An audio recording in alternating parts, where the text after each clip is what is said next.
Hi, I'm Alissa, and this is my mentee, TT. So TT and I discovered that we both moved to New York 3 years ago. So coming from different places allowed us to explore what really makes us feel like New Yorkers. So after TT submitted a story about a traumatic event on the subway, we definitely bonded over what it means to live in such a frenetic place. D-train identity. I was going to be late.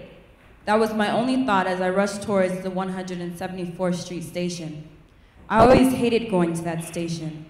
I would have to walk up a back-breaking hill just to get there, and it always made me sweat buckets when I was in the station waiting for the D-train.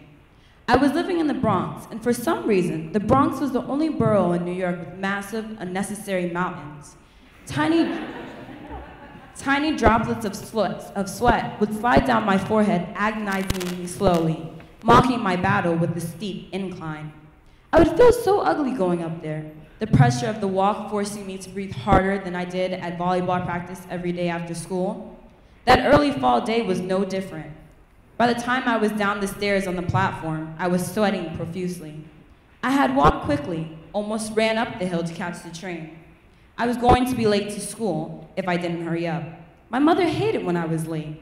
She always made sure to take away some type of personal privilege, such as my iPod, so she could teach me a lesson. Unfortunately for me, I am not a very punctual person. So as I was waiting for the D train to make its way into the station, I was appalled. It was taking forever. There was a woman next to me. I don't know her name. I barely remember what she looked like. I imagine now she was an average-looking woman with an average name and an average job. As the train came hurtling towards the station, my mood changed because I knew I could still make it to school on time. Maybe not to class, but definitely to school. But as the train came closer, that average-looking woman decided to jump. It's funny though, she was such an unimportant part of my life. My positive attitude barreled to the ground as she threw herself in front of the headlights, forcing the conductor to screech to a stop. I stood frozen. I couldn't believe what had just happened. I vaguely heard screams coming from all directions. Some people were running away. An elderly woman had dropped to her knees, her body racking with frightened sobs. But I was still in shock. I still couldn't believe what had happened. I had been so close to it, so close to getting to school on time, and now I was going to be late. I was in 9th grade. It was my first year in New York.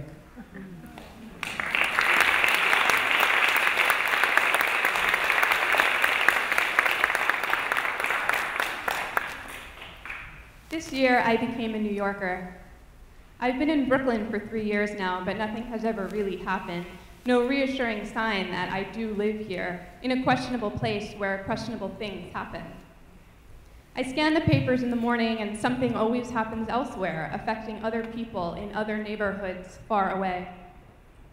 For years, I felt like I've been waiting for something, terrified, standing on subway platforms, scanning the edge where people are leaning over, where someone is running, ready to trip. But the train arrives and the doors open and we file in, sometimes not so peacefully, but nothing happens beyond that, nothing bad. But recently, I was waiting for the train, 10 p.m. on a Friday night, tired and anxious and wanting to go home. Things happen when you never think they will. They happen when you feel lucky that you found a car with empty seats, when you take one and gather your bags in your lap and remove a book and settle in and start to get warm for the ride home. But that night, someone fell. I don't know who he was or what he was doing, and later when the police reported that the man had been drinking, I wanted badly to believe it like it would be justified so I wouldn't feel so hurt. Someone fell into an 8-inch gap, and when he tried to crawl up from the hollow of the tracks, he was pinned by the movable platform, crushed. People ran, people took photographs, people stood hovering, taking more pictures, recording a video. We put our hands over our mouths. I shook. Some of us cried. I didn't see him, but I was there, and I left still thinking about it now.